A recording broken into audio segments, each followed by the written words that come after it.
Oh, I saw Texas. Okay, I like it. Whereabouts, Stevie, are you from? I'm from the Dallas area, a city called Plano, Texas. Plano, Texas? Yeah, when you hear Plano, you think of something like Plano, Texas, but it's very normal. It's a suburb of Dallas, so. Is that where all your family's still back there? Yeah, so my whole family. I have 5 siblings, and they're all in the Dallas area hanging out. I'm all by myself out here. Oh, the one that came out here? Yeah, I'm the only one that made it through. I knew you had a big family because I remember you and Dave talking about going back for the holidays and that. And it's just you got a big family, right? Lots of sisters, right? Yeah, 4 sisters and a brother, and we're all pretty extroverted, pretty outgoing. It gets a little louder and louder and louder and louder. So, where do you fall in the age range? The 5th out of 6, which happens to be one of the best places to fall in a family. You're not quite the baby. You're on the baby side, but you're not the baby. Huh? Oh, got it. Yeah. And is the baby your brother or is it one of your sisters? No, my brother's the oldest, and then all girls. That's why my name is Stevi, actually, because my parents were doing like, we're going to get one more boy in there. We're going to get a Steven. And then I came out and they're like, oops. Oops, but still works. Yeah, I like it. People think it's my nickname, but I'm like, no, this is it. Yeah. This is a unique name. Yeah, that's awesome. So I hope everybody is doing well in these crazy times. Like attendees, it's our first time doing it like in the morning, right? So this is cool. I like this. This is rad. Like you just have your like morning coffee, you wake up and then just kind of have a panel. How was everybody? Stevie Carter. Woo! Name like you were Jay-Z or like Beyonce.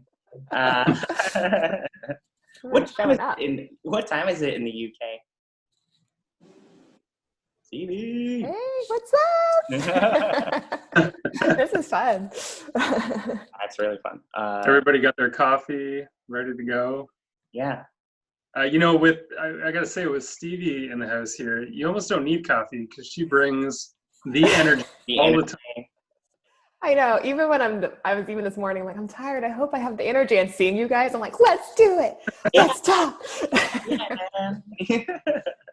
Stevie, it's something I miss about like having you at work. I mean, not that we're on this studio anymore, but we worked together for a few years, and it was always just fun to see in the halls because you always just keeping the energy up. I mean, we all know it's more about the people you work with and the projects you work on. You're one of those people that keeps the energy up. You seem to have an endless amount of optimism all the time. So I miss seeing you around the halls. Oh, I miss you guys too. I mean, everywhere I try to make it as fun as possible. At the end of the day, when you think about animation, you're like, we're making cartoons, man. We should be having a good time. Yeah. But don't get me wrong. Like, there's stressful times too, but we just have to like take it a day at a time. And I miss hanging out with people. As long as I work with people I like, it's fun. That's a real skill, though. Like during a high-stress situation, I mean, of course, our industry goes through crunches and all this, and it's a skill to be able to like handle that and flip that and keep it a positive situation. So, I remember, like whenever I was at my most stressed, or just kind of when it was crunch time, it's hard to walk into a building that looks like a wizard's hat with like Disney art all over the wall and just feel like I got the weight of the world on my shoulders. I mean, they're just kind of nurses and doctors and just like first, response, people. And you're like, what am I even complaining about? Like, what am I even stressed about? Like, why am I so dramatic about this? Yeah. It's animation, and it's so funny how sometimes you just need a little bit of perspective. Yeah. When we were at Tahunga, and Stevie, you remember that. Well, I do. Do you remember they started playing music in the bathrooms, and one day I was super stressed, and the bathroom, they had Let It Go playing in the bathroom, and I was like, this is pretty cool, I guess. I'm not that stressed. It's a weird song to be in the bathroom too, but it's fun. Yeah, you'll never forget that bathroom trip. No, Never. It's definitely important to have friends keep you in check, especially friends who aren't in the industry at all. I'll talk about my day and I'm like, oh my God, can you believe this happened? Blah, blah, blah. And they're like, you have a pretty good life. I'm like, oh, okay, cool. I needed that. and Yeah. they keep that energy. Yeah. So have those friends that check you. Yeah. That's good. Yeah. So thank you guys we got the Q&A chat window also building into. We'll try to hit those. We'll try to hit your questions at the very end. But thank you guys for. Someone loves Stevie's hair. Thank you for bringing those in, and we'll try to hit those at the end if we have some time, respecting Stevie's time. But we can kind of get into it. And you know what, Bobby? I just saw a comment about this, so it might be a good time to bring up. Yeah. You might recognize Stevi from the live panel she moderated last week about the Black creatives at Netflix Animation. Yes. And Stevi, do you want to talk about that a little bit? Yeah. No, it was great. I was having a hard week with everything going on, and I just remember feeling down and wanting to channel some of that energy into something positive, and so I wrote some of the leadership, and they were super into it. They're like, yeah, go for it. So I worked with the teams, and we kind of built a plan, and I kind of just put something together with a couple of weeks, made some questions, thinking about how do I make this honest? How do I make this real? And like, let's have this conversation out in the open, because me and my colleagues who are Black were having these like water cooler conversations about what was happening. And I was like, this is important to share. So I reached out to some of my friends, and then I asked around who was out there, and you might recognize Frank was there. So I was like, let's just have a good time. So that's going to actually be posted online too. So if you missed it and you're watching now, you're like, oh, I want to see that. It's going to be on the We Are Netflix YouTube channel this week. So I love Stevie, the call to action that you took on that, because it's kind of like, it was the same thing for Rise Up, right? Like Trent kind of felt like there's something that we could probably do to make it more accessible, and just sort of like talk to people, and have these conversations, these tough conversations. So I love that like call to action of just kind of like, you know what, let's do something about it. Let's have a panel, let's have conversation, let's bring in all of these like Black artist creatives. And how did you feel about that? Like, how do you feel like it went? It was amazing. It was therapeutic and emotional for me too. Yeah. Part of the incentive of doing it was when I was coming up in the industry about a decade ago, I would go to every Q&A and look for someone who looked like me. There's just this weird sense of belonging when you see yourself. You're like, oh, I can do that too. And I was having a hard time. Like I was looking around, I went to every Q&A, and I'm so grateful for all of them. But if there was somebody who was Black, somebody who was female and Black especially, I felt connected and I felt energized. Like this is something I could see myself in. And it's such a privilege to have that. If you don't have it, you really feel that. So even just hitting people on screen, I knew like, okay, this is something to show people, hey, we're here. You're welcome to join in. There's room for everybody. Like, you just got to work hard, Mm-hmm. And that result in itself was amazing. I've gotten lots of messages on LinkedIn. It's actually been so amazing, and I haven't gotten back to everybody. I'm trying to write something to everybody, but it's been tough because I think it's just keeping that motivation going and giving that inspiration. So that was just as just powerful for me too. Yeah. So excited. Yeah, good for you. Yeah, I mean that's with this stuff. I mean, I feel like if we want to make a change, it's from kind of the bottom up. Like we don't necessarily always have to wait for the industry to change or the studios. That every individual, including our Rise Up community, can get together and make a change. So yeah, I'm excited to see it. I unfortunately missed it, but I can't wait till it's online. Yeah. Was there anyone for you that you that was that person for you getting into this business, that was like you saw that person that kind of lit that fire under you to see for you to see that this was possible for you, or did you just kind of jump into it?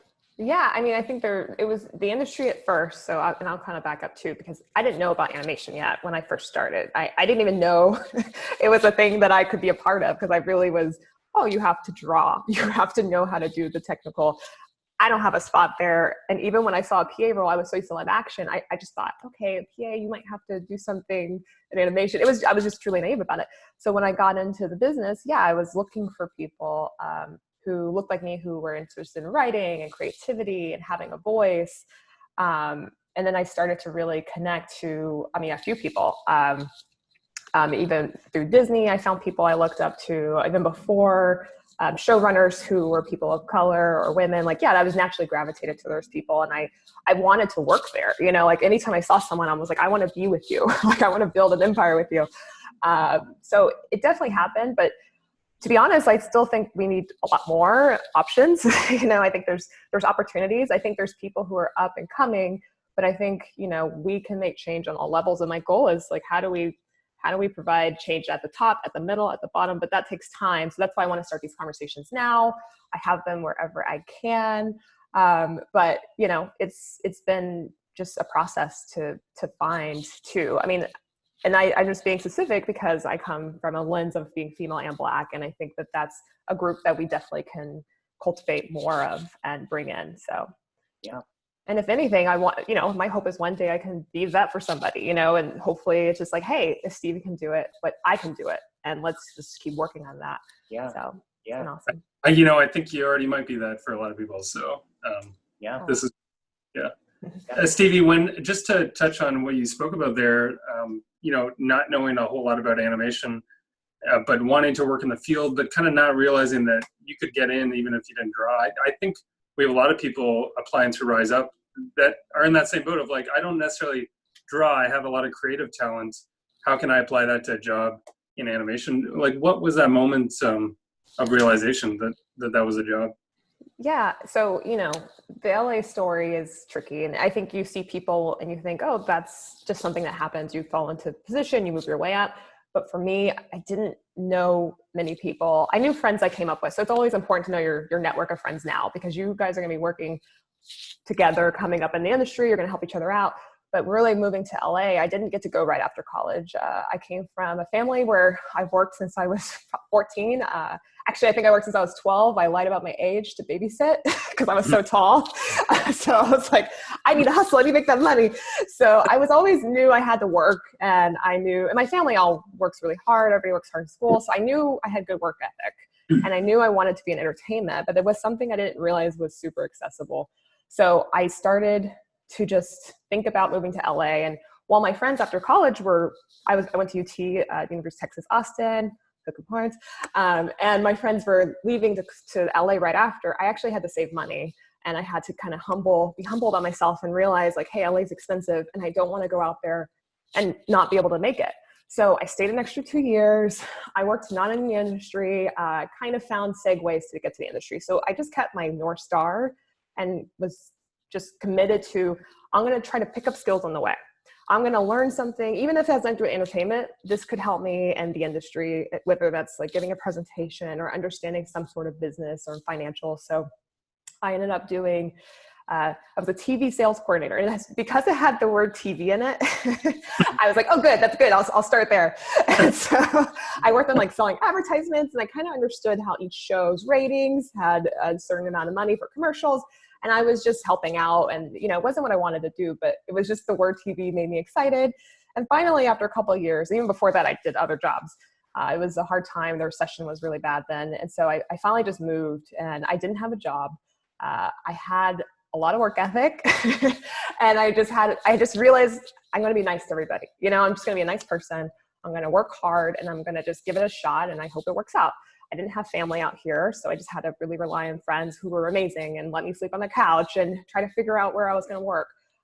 So I started to network. You know, I went to every single Q&A. I started joining groups, women in film, women in animation, like any networking group. I would go by myself and feel awkward as hell like everybody else.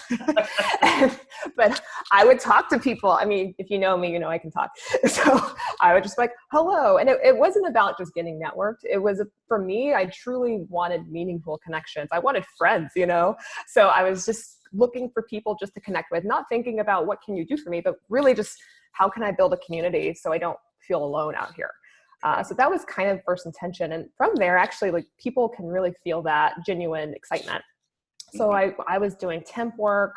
I signed up for I did some studio temp work. So I worked at 20th Century Fox, did a desk there. I worked at MGM, and these were short jobs, but I didn't see them as just money opportunities. I saw them as networking opportunities. Like I would just go and figure out who worked there, what they did, how that company worked. And people can be really generous when you're there and you try, you just ask questions. I was just super curious. I didn't want to come in like I knew everything. I was clearly like, I know nothing. Can you talk to me about what you do? And people will tell you, they're like, oh, this is how it goes. Mm-hmm. So I just started making Hollywood my education again, and people don't tell you that it's expensive. And honestly, I worked 2 jobs. I babysat on the side. I did anything I could to stay because I wanted to make it on my own kind of thing. And so I finally landed on different jobs in live action. I got to be a writer's PA. I got to be in the room sometimes and hear the notes and just understanding how shows get made. And that was also just meeting people, having friends, put in good words. Like that helped me, and that's a real thing. So, I started going job to job, and then I landed in a VFX house, which kind of was my first introduction to artistry, working with artists and deadlines. And they did commercials and worked for TV shows. And it kind of got me understanding how this kind of workflow goes. And I did that for a couple of years, but it wasn't what I wanted in the end. And I still wanted to be creative too while I was working. And so I ended up finding my own creative outlets, which was I took improv classes. I wrote sketches. I did comedy, whether it was good or not. Awesome. Is any of that? We gotta see some of this stuff. No one will ever see that. No, it was fun, and I just but the whole point was like I didn't go into it like, oh, I'm gonna make, I don't know what I'm gonna do, but I just thought this is gonna be fun. I can naturally come up with timing and like understand story, so why not practice it in a different form? And I just thought about, and I was in a diversity program at UCB, and I just got a lot of great opportunities, met a lot of great people, and that really helped me in presentations. That helped me present things. And so I kind of started realizing you can pick up skills everywhere, and you don't have to ask for permission. You can go find those. So that was kind of the beginning of creativity, the industry, like trying to combine these pieces to make it all work. And understanding that. So then Disney happened, and that's kind of where animation really changed. And I started over at Disney. I started as a PA. I had experience for years, and I was a little bit older, so I had to really stay humble about that and say, okay, I'm going to really go into this and learn animation from scratch. And I have to understand how this business works. And it's such a beautiful medium. You can go and create any world you want. You can really explore different characters and designs. And I just thought that was so interesting. I never realized how much I loved it until late in the game. And I just started over and made that part of my career. Hey, Stevie, I have a question about that. Because moving from Texas, that's a big move, right? Hollywood's like far away, and like were your friends there or your family? Like, you said you had 5 siblings, like, and they're all still in Texas. Like, that must have been a big move and a big jump for you. And this is kind of a 2-part question. When you made the jump to LA, like, how long did it take to transition and kind of land that job at Disney? Yeah, I'm thinking like years wise. Yeah, so I moved up to LA about 10 years ago, and then probably took me about 3 or 4 years to work in just the industry and to taking different jobs. But then, Disney, I started, I think, in the beginning of 2014. And it was really a great opportunity. I got really lucky because I interviewed with Monica, who was an AP at the time. Hey, Monica, if you're there. And I wasn't even interviewing to be a PA. They actually didn't have any openings. And they had an opening for an admin. And I wanted to get out of admin. I was already doing that. And I was looking for something else. And I had an interview. I just started calling friends I've worked with over the years. Like, I never reached out because I hated bothering people, but I realized I was like, wait, I've worked with these people for years. I can email them and say, hey, do you hear anything? Mm-hmm. So somebody, a friend forwarded my resume to HR. They didn't have an opening, but Monica and I just had a great connection. I went into the interview, honestly, just wanting to have a good time. I was just like, I'm just going to connect with this person. I'm going to practice interviewing.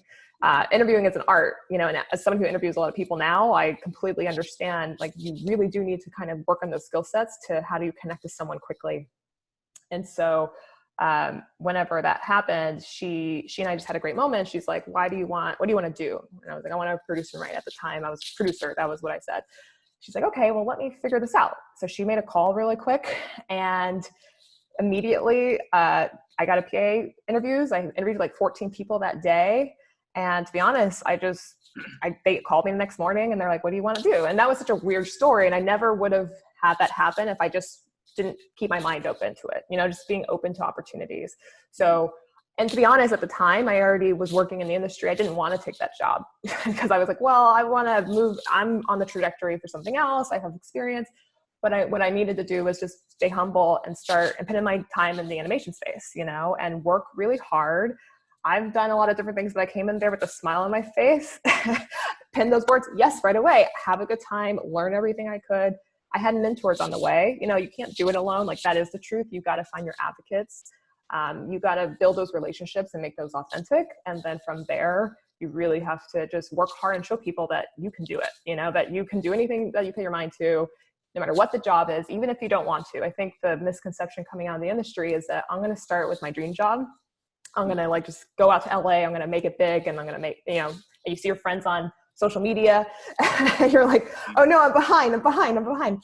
So I ended up just really having a fast trajectory there because I just had a good attitude and I just saw opportunities at Disney that even other people at Disney weren't thinking about. There was a role in marketing publicity that people were like, oh, that's far from the movie. But I saw that as, hey, nobody's in that space right now. And I'm going to turn that into something special. So I wanted to do it. And I love people. I love business. So I was like, okay, I'm going to figure out how Disney markets. I'm going to figure out Disney does PR. They're the best company in the world who does this. They have toys. They have posters, commercials. I'm going to learn all of that. So that's what I did. You know, I just took a job. That was a promotional opportunity. I was like, okay, I'm going to learn this. So I went into that space, and that touches every department in animation, which I was already doing as a PA. I was jumping around as a PA to every department. So I said, this is a great job for me. So I started to work in that space, and then I got, once again, more opportunities from that. And then I went into animation where I met you guys, hung out with you guys, learned that space. So I just kind of found a way to make these places that you don't think you're going to be great at. And like, how do I take this and make it something special? Because this is all skill sets that it will take me to understand the business as opposed to just one specific thing. And keeping a North Star of not just, I want my dream job. What your dream job's compiled of so many different skill sets probably. So how do I pick up things on the way? And even if it doesn't look like that, how do I hold on to that? That's kind of where I kept on. I remember seeing you around in 2014. You're going transitioning into, or no, I think we were already on Pick 06, and we hadn't met at the time. But I remember always seeing you on the move, like you know, whether it was clipboard or whether it was, you know, like it was. You. I remember you had that kind of like the fire focused about. Yeah.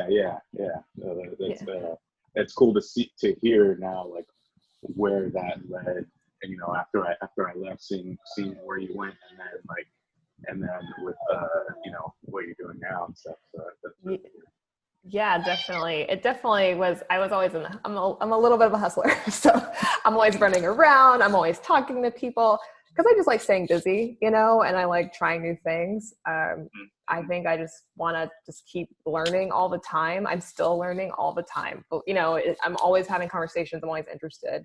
So I found that to be, you know, I found a way to like, how do you be a self-starter and something that's already working and already been a process for so many years is a challenge. So that was my challenge at Disney, and Disney's amazing, right? Like you learn, you could see how it's been done, how it's done really well. And I was like, this is an incredible studio to learn from and take these skills and understand what one way of doing something is that has done it right for so long.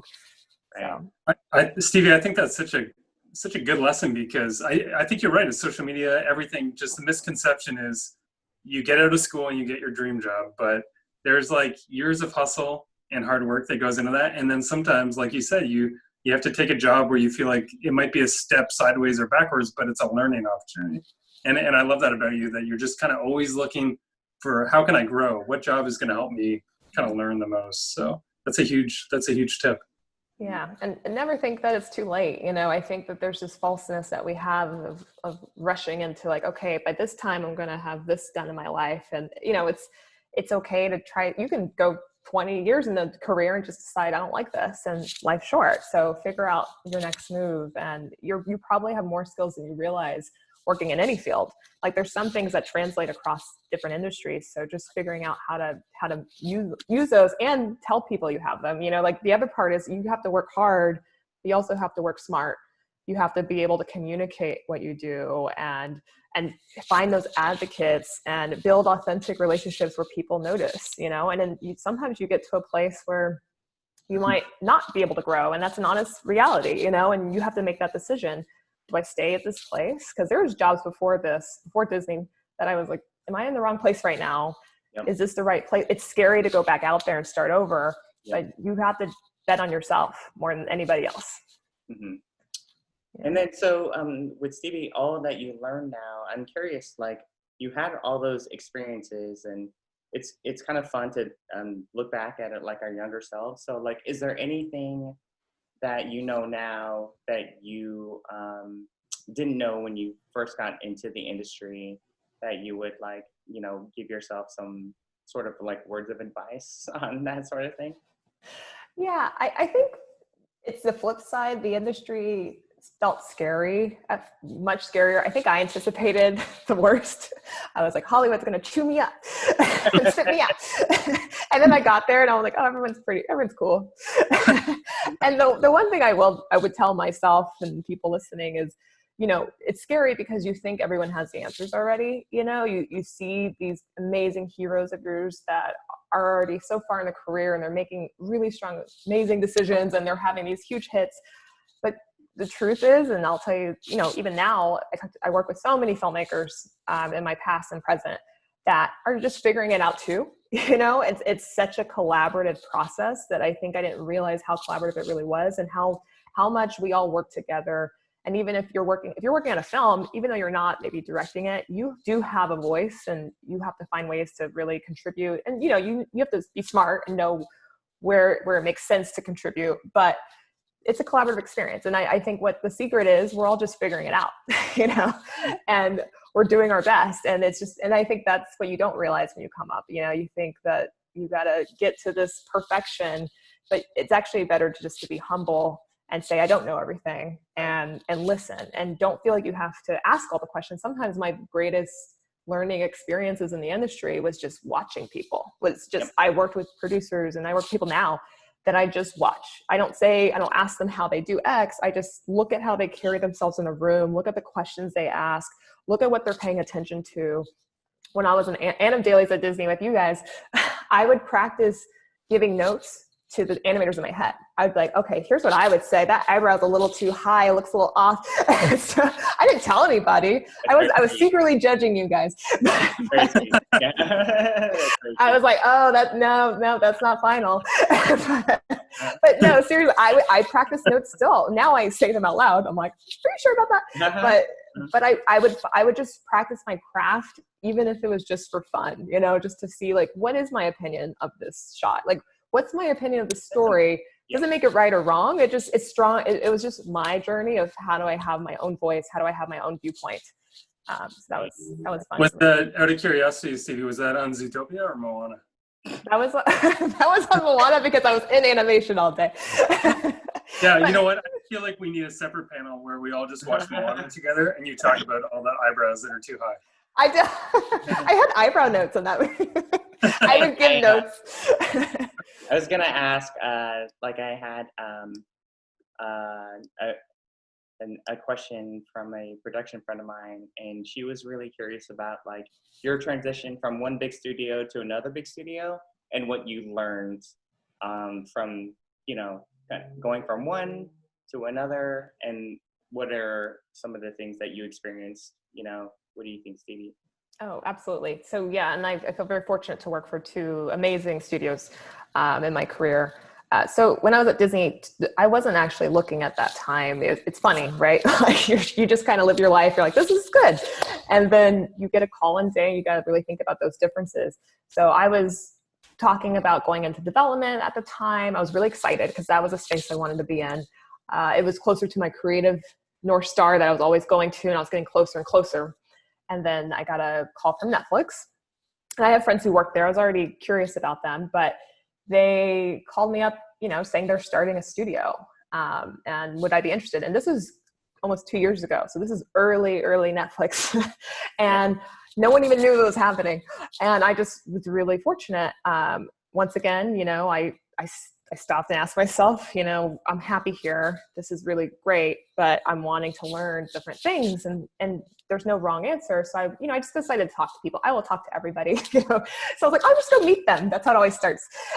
And so I met them. I had really great connections, and what was appealing was, it was different, right? It was a startup studio almost. And it was, because they were really starting out. They were trying to do a totally different medium. Disney does one movie a year, theatrical release. Netflix was doing multiple movies, and it was a different way of, presenting new films. So I work on the feature side, and I wanted to try something new. I said, wow, well, that's a different opportunity. And I don't know what it's going to be. And it was very scary. It's scary with change. When you work at a studio that people work so hard to go to, you start to question, like, is this the right move for me? I have friends here. I loved Disney people. Like, the people there are amazing. Do I leave them? And I ultimately just decided to keep the mentality I've had my whole career, which is like, how do I stay curious? How do I keep being scared? Honestly, if I'm not a little scared when I go to work, I don't think that's great. Like, I want to always be a little nervous about either not knowing everything or learning something. So it was scary. So I thought that's a good thing. So I decided to transition, and it was really just great education to understand the difference between, a studio that's vertical and then a streaming studio. And I thought, wow, there's so much to understand and learn. And I just really got there at an amazing timing. There's amazing people there too.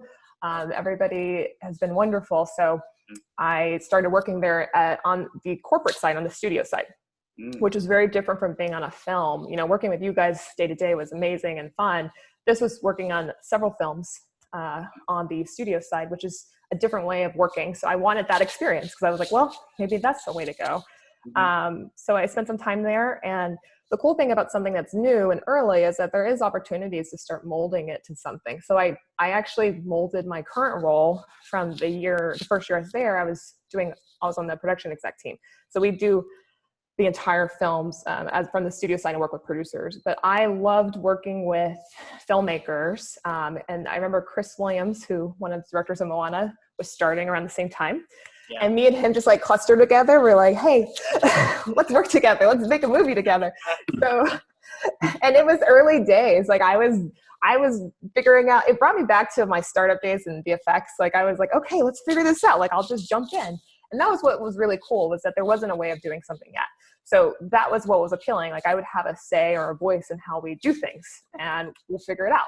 So Chris and I got really, we worked on his film now, and that was super exciting. And then it really became apparent that my passion was more in development and taking films to try to get them started and start getting those key hires. So I work on so now they created a role for me, to be honest.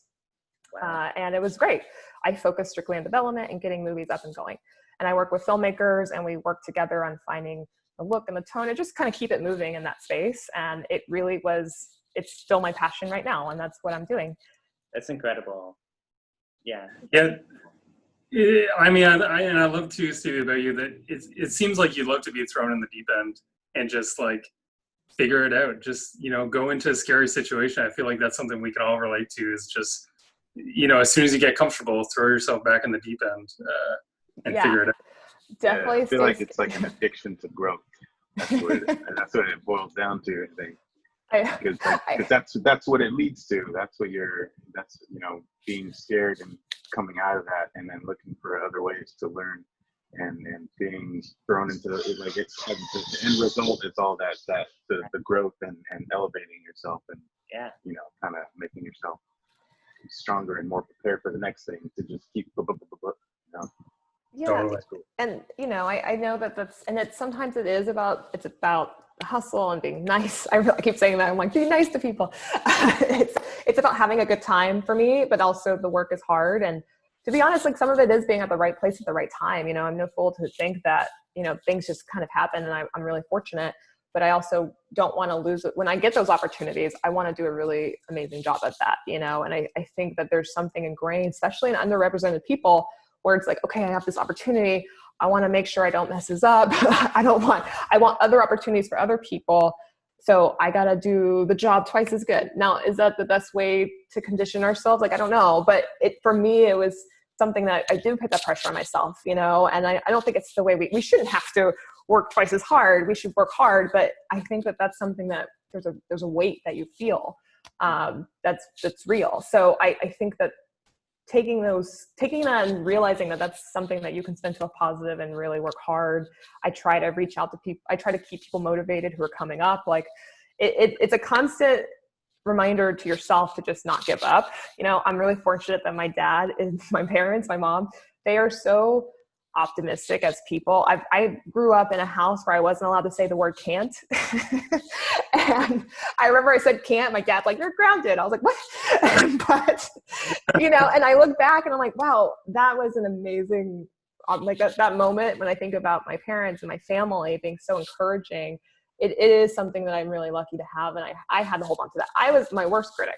I'm still my worst critic. I'm still the hardest on myself, but to hold on to that and have that voice. And if it's not someone in your family, find your friends, like find your circle that's going to keep encouraging you, because it's easy to hear little voices. Like early in my career, I will tell you, early on, there were people telling me who I should be, not to talk too much or talk less, or don't be fun. People won't take you seriously.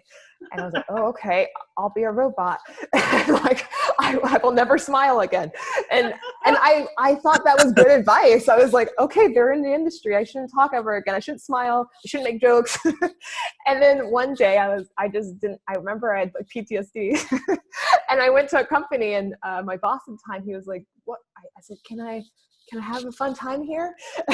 And he's like, no offense, but we kind of hired you for your personality too. I mean, your resume is fine, but you shouldn't not be yourself. And I think that was a moment of, oh, thank you. And I know that's sad, but give yourself permission to be yourself and be your authentic self. Otherwise, you're not going to last in the industry because you'll be fake and you'll feel exhausted from pretending. So enjoy that and try to just own it. That's so funny you brought that up, Stevie, because I think like in our professional lives, we can easily, especially in quarantine, like we can go through these like Zoom meetings, and you can be so stoic, right? Just because it's kind of like a situation we're not used to. But I'm just like, why don't we just joke around a little bit, or just kind of like just loosen up a little bit sometimes, I mean, we have that rage fatigue that everyone talks about that I respect for sure, but like I'm just like, man, can we just we're making animation, can we just let loose a little bit, and just kind of be like, wouldn't that be funny, and just laugh. I mean, you can't take yourself too seriously in this, because it's like like you said, we're making at the end of the day, we're telling stories. Like you're gonna be like Stevie was saying, like you need to have your that it's exhausting to have to like fake it every day, and like you're gonna be somewhere all day every day. Like you better be happy because you're gonna bring that stuff home too. Like. Yeah, you don't want that. Yeah, and there's going to be people who aren't always happy, like there's going to be people who are not the best to work with in your career, and they may feel like they've gotten to a certain place. And you just have to realize that, I truly believe that there's a shift in how we work like as a culture in animation in the industry. Animation's been very kind compared to some like live action. They're both pros and cons to both, and they're both great avenues. But I would say that don't get too discouraged from that, because you will see it. I've had tears at work before.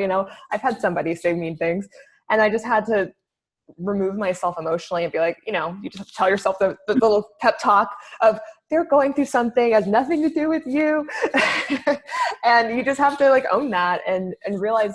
I look at leadership now, and even throughout my career, I would find people who I loved how they handled themselves, and I would take note of that. The people who, and it gets stressful, and, everybody has high expectations and want it to go a certain way. I want things to go a certain way all the time, but I have to check myself to understand that we're all different. We're all just learning. And at the end of the day, I don't feel any better. I would never feel better yelling at somebody, or throwing a tantrum on something, but I don't look at those people as heroes, you know, and sometimes it's not even animation. They would say like, don't meet your hero sometimes. I would just look at people you want to be like and really just literally, it's so cheesy. I'll write notes to myself. I'm like, oh, I like what they just did there. I'm going to like write myself I have like a little crazy diary of here's what I like about, oh, I like what they said in that meeting. Or I like how they handle those questions and they let people talk. And, you know, you just start to build who you want to be and start thinking about those things now as a person, as an artist, as a writer, as a producer, as an executive. If you really start to build that image of yourself, you can achieve that and you can do it. Like, I don't buy that you have to be a certain way to make a certain position in your life. And I don't care. Like, I'll just find a way to show that you can do it. But I think that that's something you just have to really hold on to, which can be hard in this industry for sure. Stevie, I'd love to know your thoughts on sort of with everything that's going on now. We would be remiss not to talk about like, you know, current climate and that kind of stuff in Hollywood, but like just talking about like inclusivity in storytelling in Hollywood, especially in animation, diverse stories. I just wanted to get your opinion on that and how we can sort of promote that with our community, especially in Rise Up, and then how we can sort of get there in the actual Hollywood space, because I mean, that's something that's on my mind for sure. Just kind of like inclusive and diverse storytelling, but I know Netflix is kind of leading the charge on that.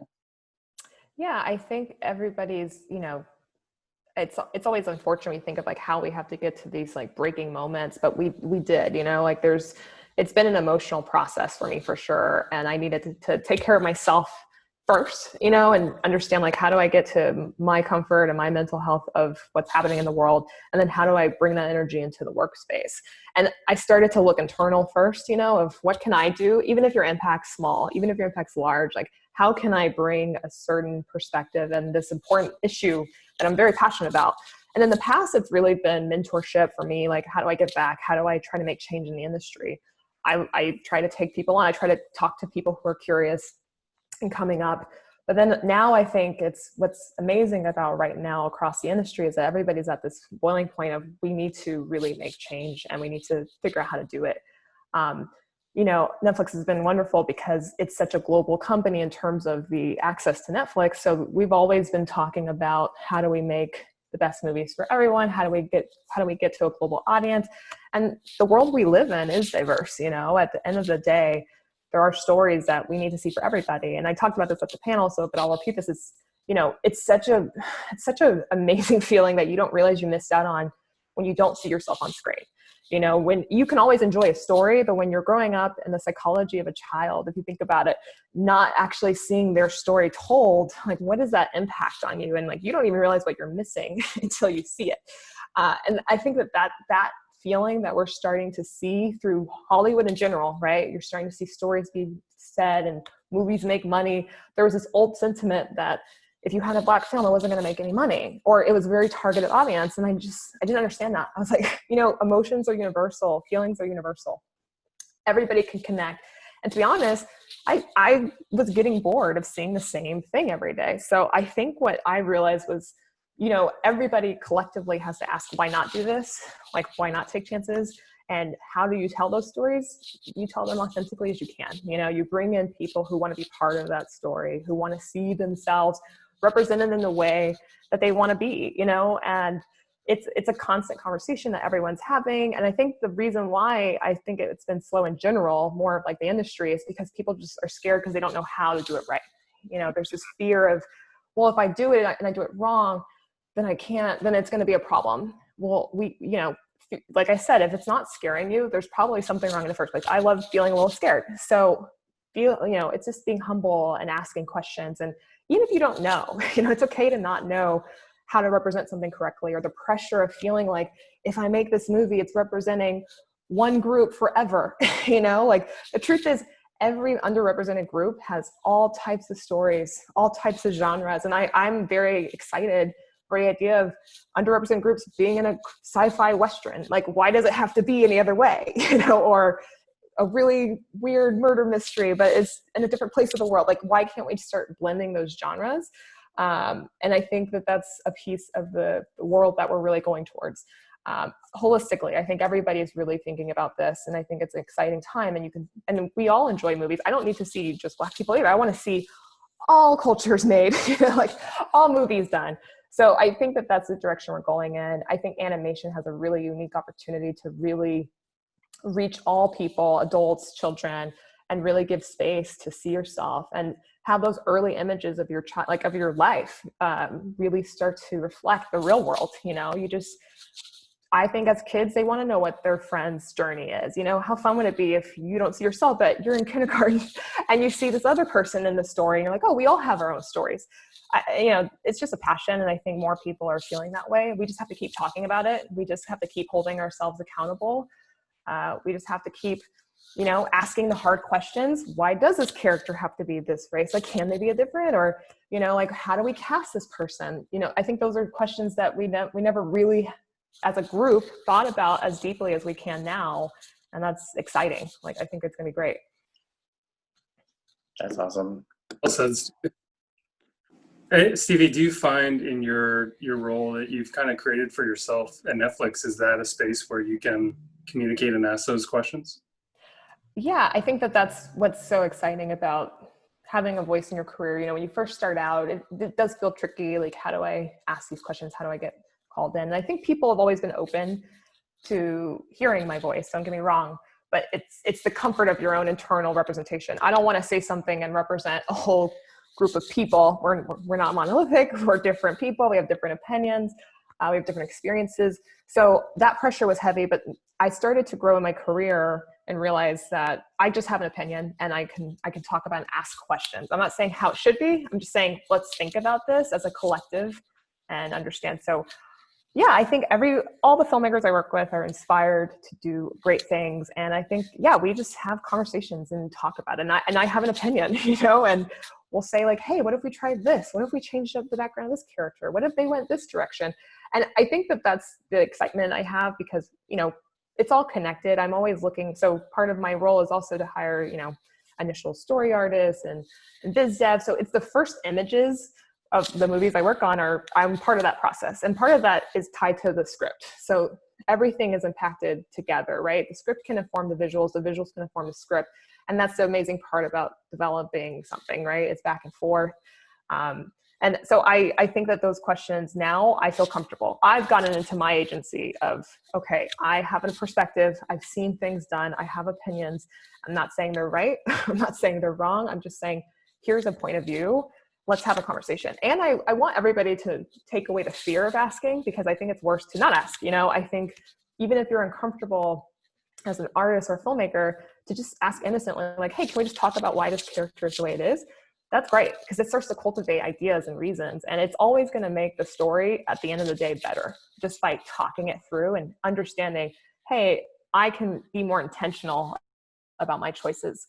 And that takes time to feel comfortable to do that. But I think what's great is that everybody I know in animation is excited to talk about that. I think we're a really great community of people who want to try something different, to push the bar, and not just in our style and the stories we tell and how we're global, how we think about the world now. I think there's so much access to entertainment and we have such a power right now to make change. So why not be really thoughtful about it? And let's be intentional. So I definitely talk about it all the time. I'm probably like, I love talking about it. I actually like, let's talk about this. And everybody's probably like, okay. So I think it's great. Yeah. I feel that to my core, Stevie, because my development director, he's a Black American, and in the last couple of weeks, I was like, we touched base, and I was like, hey man, when we finally touched base, I was like, hey man, I always wanted to ask how you were doing, but I was too afraid to do it. And he was like, I'd rather you ask me about it than not ask me about it. Yeah. So I was just like, okay. And so we had that kind of like a deeper conversation about that. But like, I just didn't know what to say. I didn't know how to present myself. And that was like a thing of like for me, of just kind of like, I don't know whether he was just kind of in a space to talk about it or just tired. But the first thing he said when we did have that conversation was like, Bobby, I'm tired, man. I'm tired, bro. I'm tired. And so, you know, just imagine Cedric the Entertainer as a Disney like development.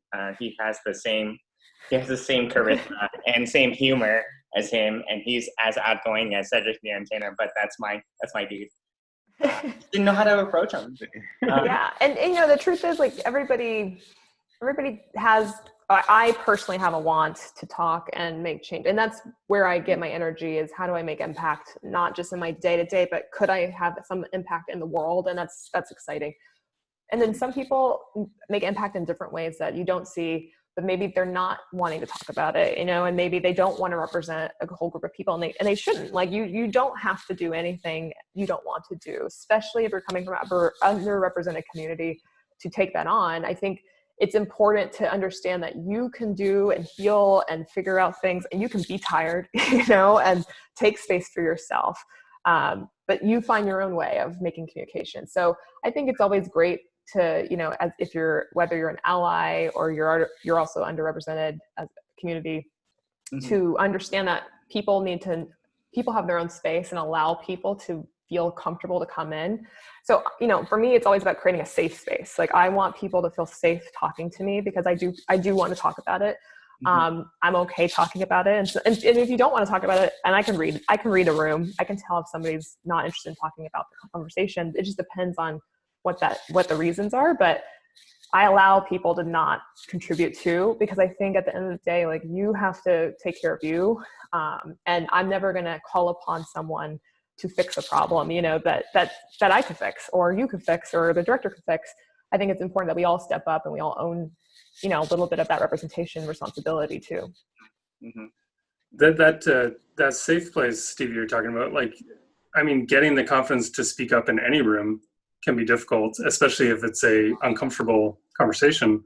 Like, did you have people kind of encouraging you to do that? Did you find that once you spoke up, you found that there was a real hunger for that information, and that kind of gave you the confidence? Because, I mean, that can be a hard thing for anybody, even if it's just animation dailies, to be able to speak up. Yeah, no, it's hard, you know, because I think every company and every job I've had has been different culture, you know, a different way of working. So it's, you know, it's tricky, because I think you do, and this is not specific to any studio, but just in general in the industry, you have to figure out where you can bring your voice in, and find ways. Like, you have to figure out where to insert it. And it's not an easy task, because sometimes you might feel like, oh, am I going to have repercussions? And is this going to be well received?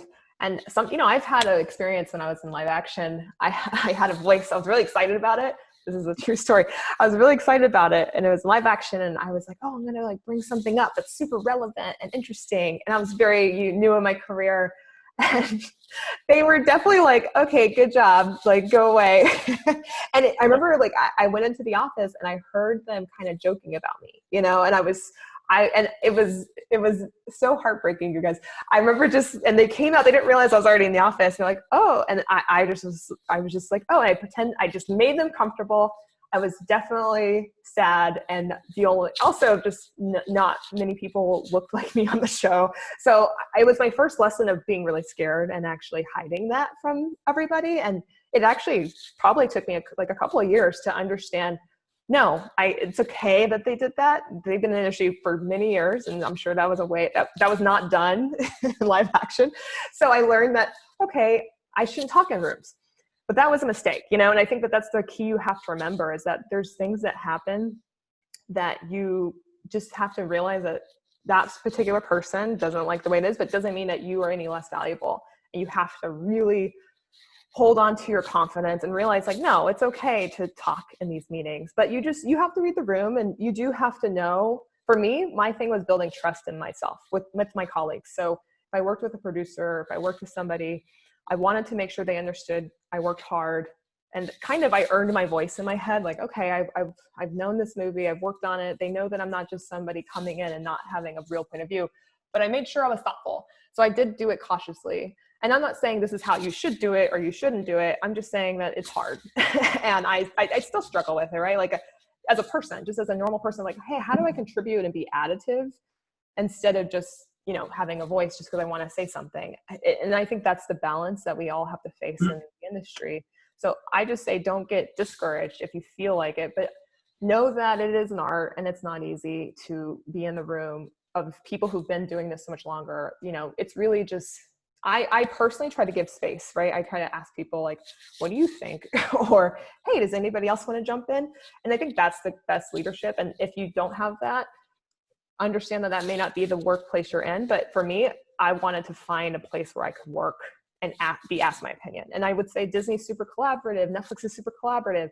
So I started to gravitate towards career and opportunities that did have an option to talk and have a voice. But I'm not gonna lie, you might work places in your career that don't have that.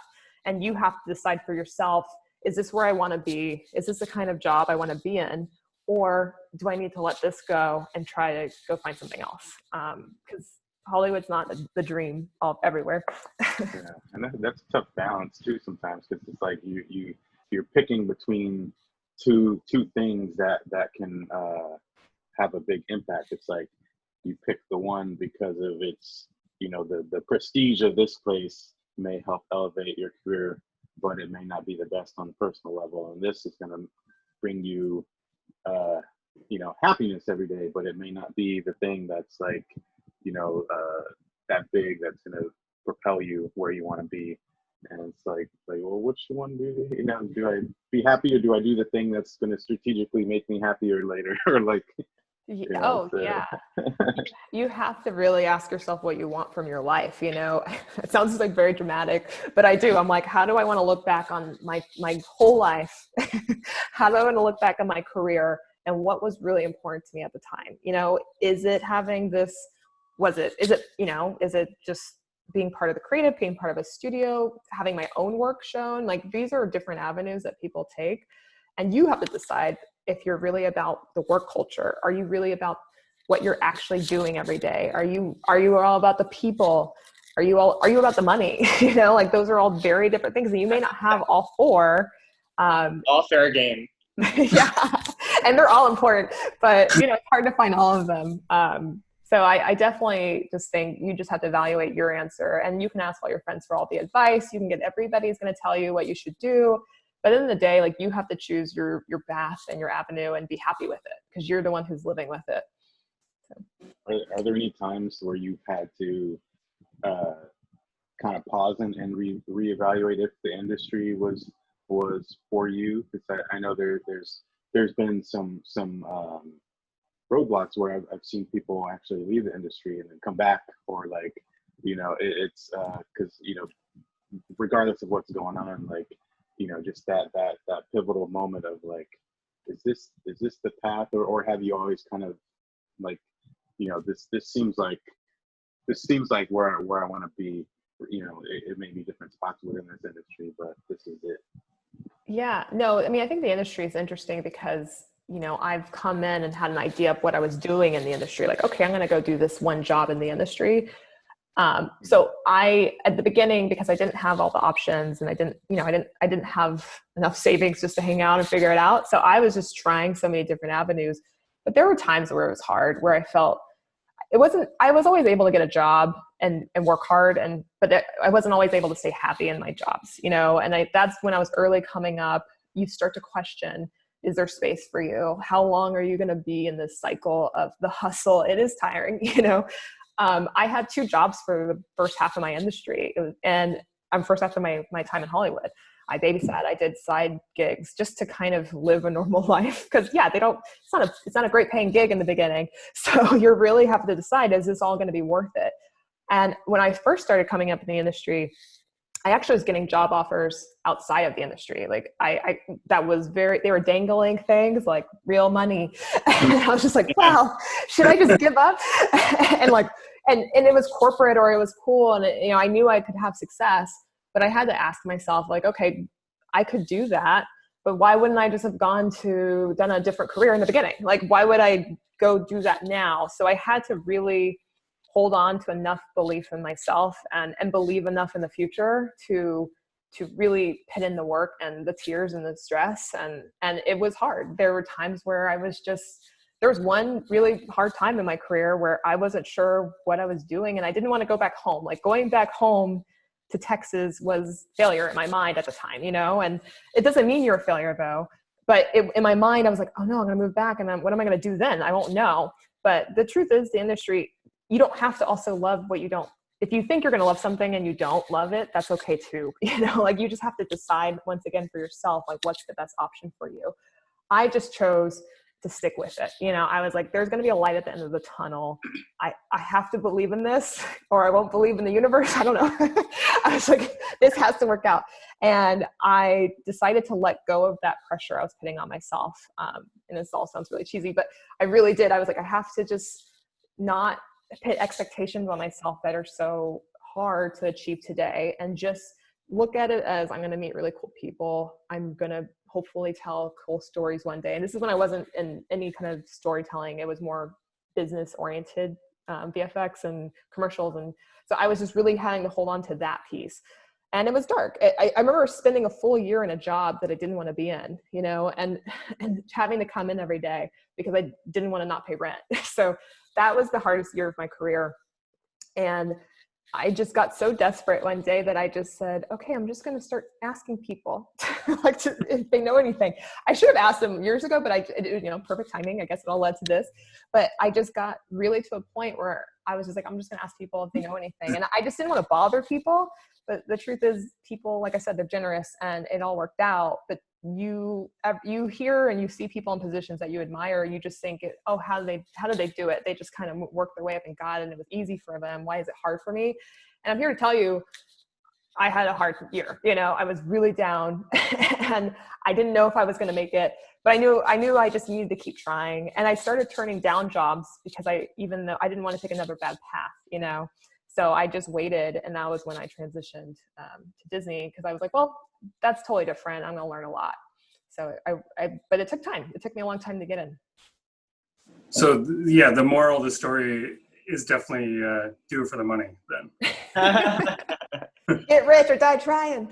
Yeah. No, that's so good, Stevie. I loved hearing that. And you know what? Before I think we're going to move on to Q&A pretty soon from the participants here. But I wanted to ask too. You had that kind of North Star of being a producer, but you've kind of like organically found this new job for you. Is that something? I mean, I love that you always had this North Star that you're working towards. Is that something you're still aiming towards, or do you have a new North Star? So sort of building up Trent's question of like, what are your aspirations for your future, kind of like future goals? Like, what is your new North Star? Yeah. Yeah, no, it's interesting because when you first start out, for me, I just didn't know all of I think coming up in the industry, you don't realize all the jobs that actually exist. You just hear about a couple of key positions. And you're like, I'm going to direct, I'm going to write, I'm going to produce. So I think what I was always open to was change and new opportunities that I, didn't want to shy away from. I was just like, maybe this is a cool job. And I was always open to that. Some people need to be like, this is all I want to do. And I think that's amazing. And I was always a little jealous. I'm like, how do you know exactly what you want to do? Like, I kind of know. I know I want to be more creative. I know I understand production. I know this. So whenever I started in this path, right now I'm really working in the development space, but there are producer-like things I'm doing, right? I'm producing in the development space. So I still have to set budgets. I still keep track of the financials. I do the hiring. Like those are skill sets I'm still gaining. But what I've learned is that this is something I didn't realize existed. Like this is a job that I was like, oh, this is amazing. I get to work with multiple people. I get to get these really important skill sets that I picked up on the way. I did some budgeting before at Disney and other jobs. I did work with people. I think that being open to your career was my gift of just saying, okay, I'm going to be open to something great. And I don't know what that looks like. And that's okay. You don't have to know all the answers going through the industry. And you're going to find out there's a job that you never even realized that you were going to be naturally great at. So just. Ooh, that's a gem. Yes. I like that. That's a gem. Yeah, that's awesome. Yeah, that's totally true. Yeah. So yeah, but we can go into Q&A if there's any Oh yeah, specific yeah. questions. I So was just looking at some questions here, Stevie. You up for some good Q&A here? Yeah, let's do some Q&A. Yesenia Grisales says, as a production manager, what do you look for in potential future aspiring producers, either in interviews or portfolios? So how can they? Yeah, so I think for, at the end of the day, I look for, I try to help build the teams and think of people who might be either great key hires or department leads with the director. We'll talk about these things a lot. And one of the key things, and some of those are production management or producers even, is at the end of the day, the industry is about people too, and everybody's different. And what you have to realize is your working style may be different from this person, and you can find the right groups of people to work with. So for me, I just look for what makes sense for these teams. If there's a director who's really amazing at this one piece of the pipeline, how do we look for other people who fill those other spaces, just to be the collective whole of a really successful project. Yeah. So I think when you come and interview, play up to your strengths, know what you're great at, and know that it's okay to talk about, don't just give the generic interview answers, just have an honest conversation about what you bring to the table, and know that you're still learning too. Everyone's still learning, and I think knowing how to connect with somebody is just as important as your portfolio, because your portfolio is who you are. That's what you present in yourself. And those skills are translatable in a lot of ways. But how you connect to somebody who's looking for a job is just as important, if not more, because you're going to be spending a couple of years with these people on a project. So we don't just put, and I'm not going to say oh, you have to be the best artist in this one specific place. That's subjective. It's really about how do you work with your team? How do you work with artists? How do you work with production management? How do you treat people? So just know how to highlight, and know that even if it's not on your resume, think about those skills that you're doing on the outside. Like I said, I was doing improv and comedy. I let people know that I have other interests, there's things that you can really cultivate in who you are and let people know about it. And you'll be surprised. People will be really excited about it. That's cool. How do you, Stevie, just on that question, I thought you brought up something interesting there. How do you, we have such a humble community in the, artists and animation productions, that everybody, how do you, in an interview, come across as confident, this is what I bring to the table, but also balance that humble, wanting to learn more? I mean, that's a hard balance, right? It is. And, there's definitely some skills that you have to, reading, and things I still work on myself as a person. It's how do you read the room and understand how you're coming off? I think for me, it's not, this is what I'm great at, but I think about my passion, and I really just can talk about that instead of shine through. I really love doing these things in my job. Oh, these are the things I'm really gravitating towards. It's not saying I'm the best at it, but you're already kind of projecting your strengths by showing what you're really interested in doing. And then if they ask you that there's something that you're not interested in, or really that's not your strength, be honest about it. I think that's this misconception of I have to know everything right now. Nobody knows everything. And if you come to the table oh, that's something I haven't done much of, I haven't gotten any opportunities, but I'd be open to trying, I'm so excited. Those are ways to convey what you bring without sounding cocky. I'm the best at this. No, you're just passionate. You love doing these scenes, or you love working on these type of projects, and people will know what you bring to the table when you talk in a true, authentic way. That's great. There's a good question here, Stevie, from Anonymous, and they would like to know, and I'm curious too, is there another way to get your foot in the door aside from a PA position? From your experience, is that the best way to enter the production side of things, or is there another way to bring experience from other industries you might have worked in and get an intro position? Yeah, I think that, I don't think there's one solid way. I think you could, if you want to work your way up, that's definitely a case one way. You could be an assistant, but there's also ways you could be a self-starter and make your own projects and show that you independently are working on something, and those skills are there. There's some ways that are hard for some people, or not, depending on what time and financials you can support on yourself, but you can be really creative as long as you're showcasing that you picked up skills by tangible items. Hey, I make my own films, or I produce these shorts with my friends, and knowing how to talk about that in a professional way is important. But the standard work your way up feeling is true in some ways, right? You have to, because the one thing about PAing is that you're not just there to do the work. In animation, you really get to be in the room, so that's great. You're there to watch how the movie's made. You're there to network with people. And when I say network, you're just building relationships by just being with them and helping them out and making the day as flow as well as possible. So I think there's multiple ways and there's multiple perks. So if you think about not just your entry-level position, but like what is it that you're gaining on top of being a PA, that's really important to remember, because it's hard, like, starting over or feeling like, hey, like I said, I started as an entry-level after being in the industry for years, but I had to realize that there's more opportunities. And I was like, oh, I'll just go to Disney and we'll see. And they did, like they actually did. And so you just have to give people credit for just noticing what you're doing. Mm-hmm. That's so cool. And yeah, I mean, you sitting in the dailies room, I mean, all of a sudden you have Ron and John there, and you have, Amy, and you have all these people, Osnat, like all these people you can learn from and watch them do their thing. It's pretty cool. It's like the best school to go to.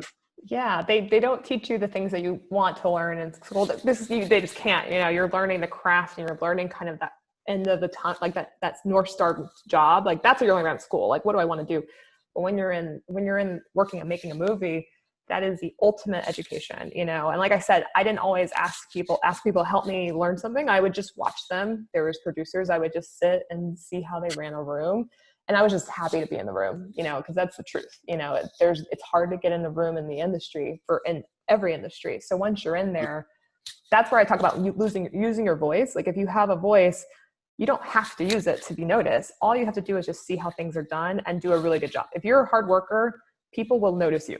I notice every PA who works hard, has good energy, very excited to be there and wants to learn, who's hungry. I notice that in the back, and I will try to find time to like talk to them about themselves. But truly, that's going to go much further than I'm a PA and I don't want to be a PA, because that's all you're going to be remembered by. Because guess what? Like the industry is small and you want somebody who will recommend you. I get texts all the time like, hey, do you know anyone who would do this job? I'm like, yeah, I worked with them 2 years ago and they were great. You should call them. So just keep in mind that people are watching you if you don't think they are. Yeah, that's great. That's awesome. I have one by anonymous attendee, and I can relate to this so hard, but maybe that's why I brought it up. But Stevie, he says, anonymous attendee, he or she or they say, how do you handle rejection, especially when it is a job you really wanted? What was your process afterwards, pulling yourself back up to continue to move forward? Yeah, just rejection is more common than people realize. There's so, every so common. It's more common than anything that we experience. Yeah, and we don't all come to these tables like, I was rejected 12 times. It was awesome. Like, you're telling like the fun stuff, but the truth is rejection is normal.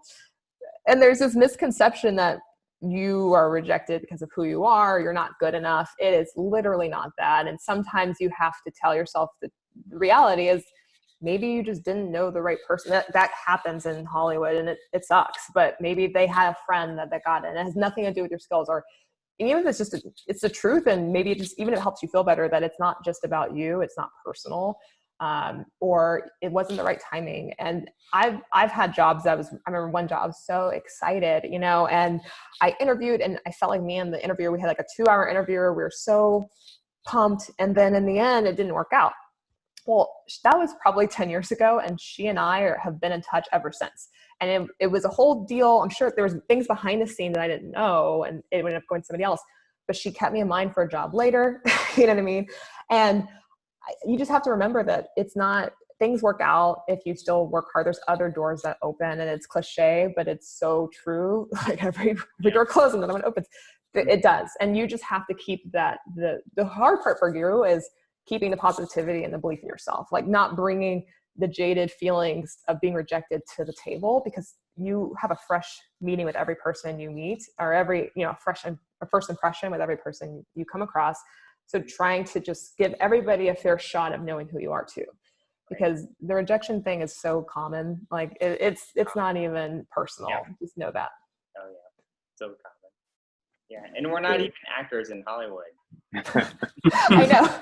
Imagine that.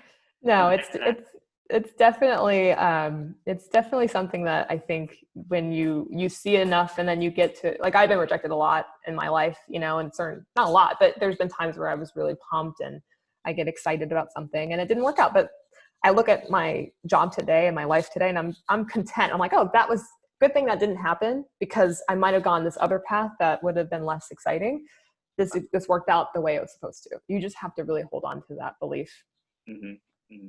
That's you know, the timing and patience thing, and keeping yourself motivated during those times. I mean, when you said a little while back about the idea of moving back home felt like failure, I feel like we all go through that too. And I mean, personally speaking, I moved back for 3 months after being away working in the industry for 5 years, just because there was no work. I mean, and that was a year before I started at Disney. And you know, the timing has a funny way, but I love your attitude of just trying to stay positive through all that. Yeah, absolutely.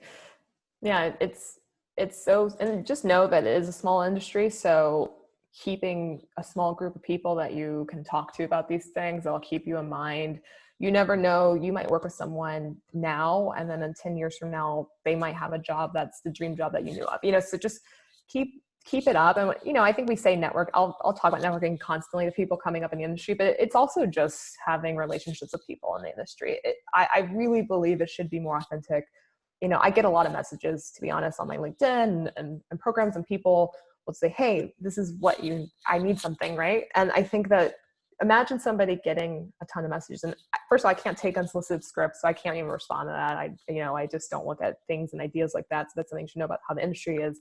But just if you really authentically try to like make it, so some of my messages are funny because they'll have the wrong name and they'll be like, they'll kind of paste and know who you're writing, Yeah. you know who you're meeting, try to really authentically care, because, and not just to get something, but just to learn or have a relationship. You know, I try to say, hey, yeah, I'll answer a few questions, but know that that person may not have all that time. And, you know, right now I probably have, after the panel I did, there's probably a couple hundred messages in my inbox that I just haven't had time. So knowing that people are receiving a lot, try to be really thoughtful and smart about how you connect and make it authentic, and maybe just make it like, hey, I'm just a big fan, you know, or hey, I do this work, hopefully stay in touch. You don't realize like that is something that people will trigger or remember when they need it, but they don't always have a Rolodex of opportunities right in front of them. You know, it comes over time. So I really believe if you approach it with just relationships, or, hey, I just want to know you, or, hey, after I worked with someone for a while, the best networking usually comes from inside. But if you work with someone for a while, like, hey, can I ask you an extra question? You're going to get a better response, but don't get discouraged by that either. You know, sometimes you're just going to have to keep knocking on doors, and it's okay. You know, Stevie, that goes right into Garnett Garcia had a question kind of about that. Like, are there any serious do's and don'ts for things like networking? Because that is, I mean, being authentic, you've talked about, that is a hard thing though. You know, if you're at a conference, do you stand and wait for people? Do you shadow them? Do you email people every month? Like, that is an awkward, hard situation when you're starting out in the business. No, it's very hard. Even for me, I don't get, you know, I'm comfortable talking to people, but I get uncomfortable at a party where I don't know anybody. And I show up to a party not knowing anybody, a networking event, Q&A, and I hang out at the bar looking around kind of weird. And it feels like you're there to like pick up somebody. It's not, you know, you're just there. That was weird. No, but you're just there to talk. And I just want a friend, you know, it's really just like, hey, I want to have a good time in this 5 minutes that I'm here, you know, and maybe we won't ever talk again. If you just for me, I have to rework my goals. It's not, okay, I'm going to network, I'm going to get my dream job. It's really like, I'm going to go to this event and hopefully I just meet some nice people and maybe we'll hang out, you know, like maybe we'll talk again. And so once I took that pressure off and just went there to just have a good time and just a thoughtful conversation, that organically became authentic, right? Because you put this pressure on, okay, I'm going to build something quick with you, and or you've been so distraught from the industry, honestly, that you're desperate. Like I've been desperate before too. You're like, okay, I'm getting to the end. I need to just meet people. And I think that's hard, where you have to really check yourself and say, hey, what's the best version of myself that I can present to people? Because we all have bad days. We all have days where we're stressed, but how do you bring your best self and know that, hey, if I strike out, I'll meet somebody else again.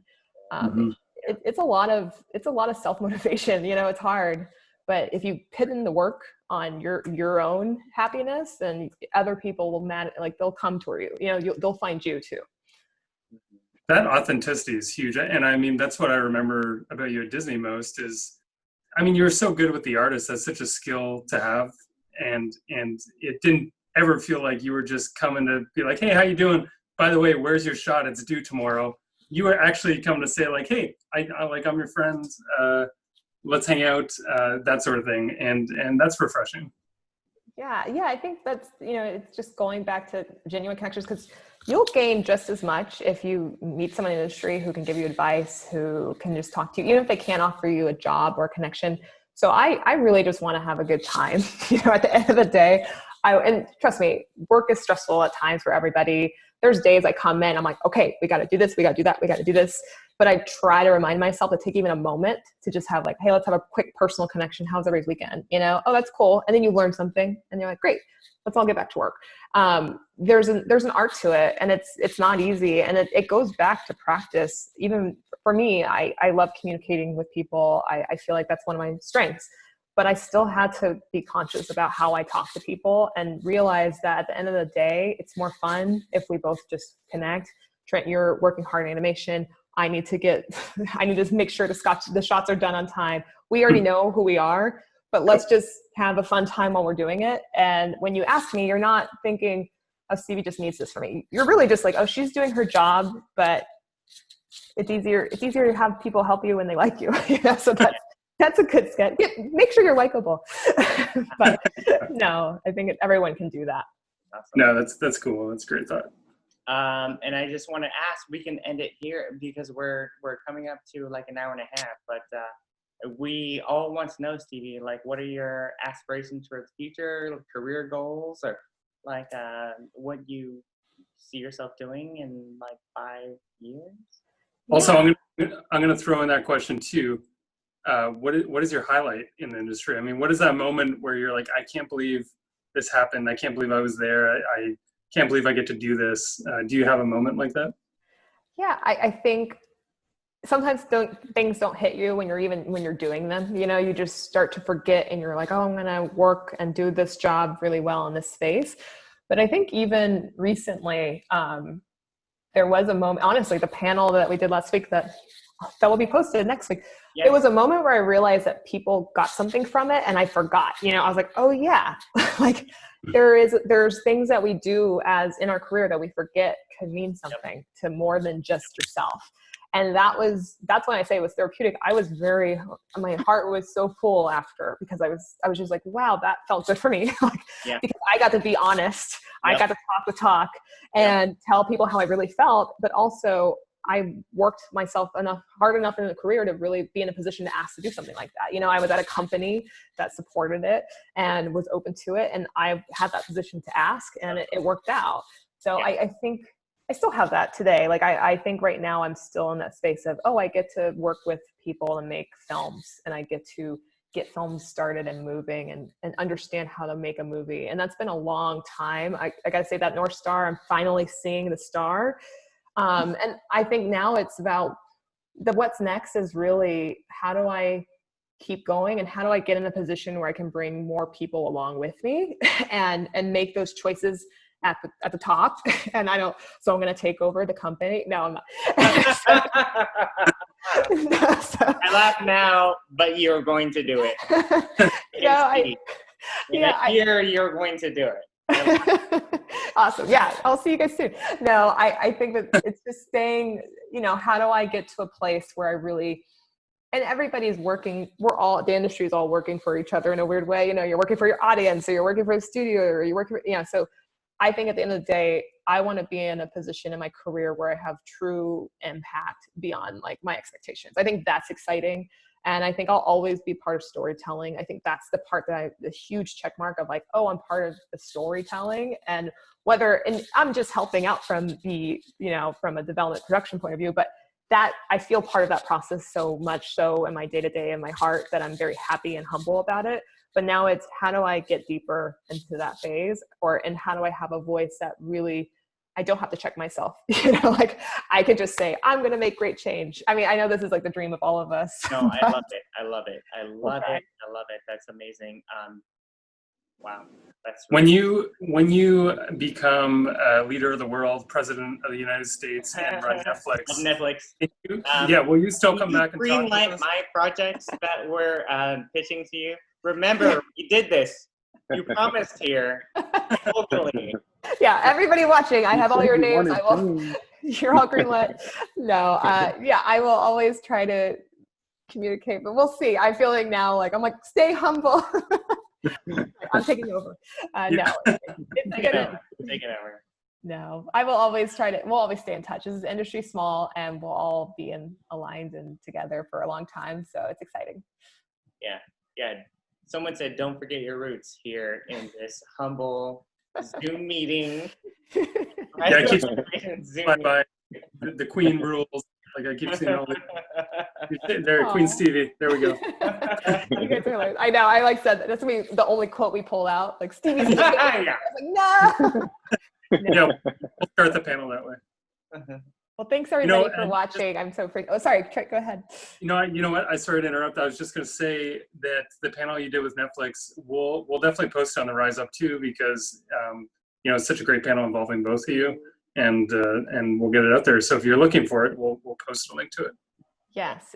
Yes, for sure. I'll also be posting it. So yeah, it'll get out there. And thank you guys. And if you're out there watching, just stay moving, keep believing in yourself, and work hard. There's no shortcuts like without working hard. So just keep doing all those things. Awesome. Thank you, Stevie. Thank you, Stevie. Yes. We really appreciate it. You're a Thanks, queen. everybody. That was great. This was amazing. This is our first early morning panel, I think. But it was lovely to have you. And thank you so much for your time. Thank you. Nice to see you, Stevie. Bye, everybody. Bye, everybody. Bye, everybody. Bye. Bye, Stevie. Bye. Bye. Bye. We always wait till the last person leaves. Oh, yeah. me? Okay. No, I'm joking. No, you can bounce. You can bounce. Okay. I was trying to I was like, can I still look at the chat? Yeah, no, you can bounce. Oh, yeah, you can if you want. You can Okay. if you want. Yeah, everyone's just saying bye. Okay, cool. Bye. All right. See you guys later. Bye, Stevie. And Bye. tell me if I say hi. Okay. I will. Bye. Who is Bobby? Bye, guys.